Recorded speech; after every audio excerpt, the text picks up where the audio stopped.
소위 악연이라고 하는 뭐 묻지마 살인의 희생을 당하거나 데이트 폭력을 당하거나 또 뭐 사기를 당하거나 이런 인연은 어떻게 봐야 되는지요?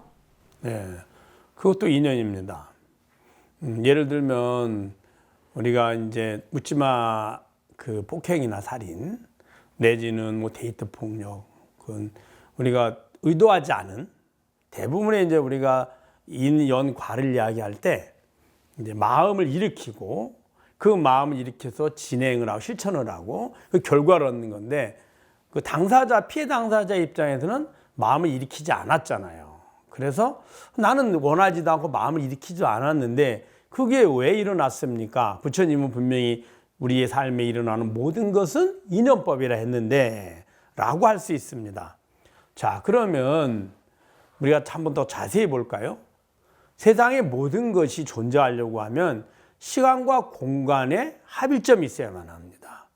시간과 공간이 정확히 합치되지 않으면 어떠한 것도 존재할 수가 없습니다. 단지 사물뿐만이 아니라 우리들이 살아가는데 일어나는 모든 현상들입니다. 첫째 예를 들면 교통사고나 횡단보도를 건너가는데 교통사고가 났거나 혹은 묻지마 폭행이나 이런 것들처럼 나는 의도하지 않았는데 벼랑간에 일어나는 것들 볼까요? 내가 만약에 그 장소에 없었다면 어떨까요? 일어나지 않습니다. 예를 들어 교통사고 같은 경우에 단 1분, 더 나아가면 몇 초 차이로 일어나죠. 내가 그 순간에 그 횡단보도를 건너지 않았다면 어떨까요? 일어나지 않습니다. 또 차도 마찬가지죠. 차를 운행하시는 분도 1분이나 1초만 늦게 왔어도 일어나지 않습니다. 즉 이런 것들이 그는 왜 공간과 시간이 딱 맞아가지고 그곳에 일어났느냐. 그 원인을 보면 피해자 입장에서도 나는 필요에 의해서 그 길을 간 겁니다. 즉 그 시간과 공간에 그곳에 도착하게 된 원인은 본인이 원해서 그곳에 가 있는 겁니다. 또 예를 들어 가해자인 경우도 본인이 원해서 거기에 가 있죠. 근데 그것이 딱 둘이 맞닥뜨려서 그래서 결국에는 이제 사고가 나고 혹은 어떤 폭행 사고가 되고 아주 그 끔찍한 묻지마 살인이라는 이런 현상들이 나타나게 된 거죠. 그러면은 왜 그 사람은 마음을 일으켜서 거기에 가려고 했을까요? 또 다른 원인이 있습니다. 본인이 다른 걸 원했죠. 그래서 갔죠. 또 상대방도 마찬가지입니다. 그래서 그렇게 원한 이유는 그 전에 또 원인이 있습니다. 즉 전의 결과에 의해서 지금 마음을 일으켰고 내가 거기에 갈 필요성을 느꼈고 가게 됐죠. 그러면 그 마음은 왜 일어났을까요? 그 전에 의해서 일어났습니다. 그래서 이것을 예를 들어 잘 부처님 가르침이 필요해 본다면 현재 이전에 악업의 결과죠. 현재 이전에 어떤 그 인연에 의해서 그 결과에 의해서 내가 나도 모르게 마음을 일으켰고 그리고 그 자리에 가고자 했었고 상대방도 그것을 일으켜서 거기서 만나는 거죠. 그래서 어떤 것이든지 인연에 의해서 일어난다. 자, 그러면은 그러한 인연이 일어났을 때 뭐 우리는 어떻게 그걸 받아들일 거냐. 데이트 폭력도 마찬가지죠. 처음에는 좋은 의미로 만났잖아요. 좋은 의미로 만나서 서로 행복을 주려고 행복하려고 만났는데 결과적으로 고통을 주는 원인이 됐죠.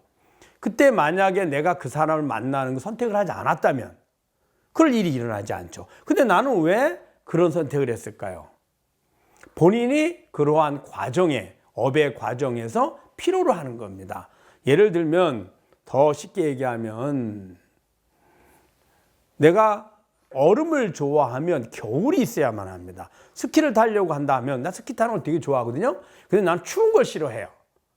그러면 이건 상충돼서 만나질 않습니다. 스키를 타고 싶으면 요즘에 하면 인공눈도 있고 하지만 당연히 겨울이 와야 되고 겨울에 추위를 겪어야만 그것이 이루어지는 거거든요. 그와 마찬가지로 본인이 원하는 행복을 찾아가는데 그 현재 이전에 나의 업에 의해서 악업에 의해서 그 과정을 그걸 업장소멸이라 하죠. 그 과정을 넘어서야만 그 다음에 내가 원하는 걸 이룰 수 있는 과정이거든요.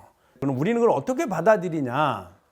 내가 선택을 할 때 선택해서 그런 일이 일어났다면 그 일어난 것을 무조건 증오와 미움이라든지 원망할 것이 아니라 이왕이면은 이미 일어나고 났다면 일어나지 않게 하는 게 제일로 중요하죠. 그래서 스스로 판단할 때 잘 선택하고 판단해야 되고, 그렇지 않다면 이미 일어났다면 원망과 미움과 증오보다는 그것을 긍정적으로 받아들여서 나의 선택이 잘못되지 않은지, 나는 무엇 때문에 그런 경황과 그런 일을 당했는지, 혹시 내 이전에, 내가 지금 현재 이전에 내 삶에 그런 모습이 있었는지를 돌이켜서 뉘우쳐야만 합니다. 그것을 이제 불교에서는 참회라고 하죠. 나는 알지 못하지만 그런 악업이 올 소지가 있으니, 악업의 결과인 고통이 올 가능성이 있으니 미리 참회하고 뉘우치고 하는 거죠. 그러면은 그러한 일들이 다가오는 것이 줄게 되고 결국에는 사라지게 되죠. 그래서 어떠한 것도 인연에서 벗어나 있지는 않습니다. 단순히 이것만 눈앞에만 보면 우연인 것 같고 인연과 전혀 다른 것 같은데, 거리가 먼 것처럼 느껴지는데 실제로는 그렇지 않다. 모든 것은 인연의 연속선상에서 이루어지는 거다.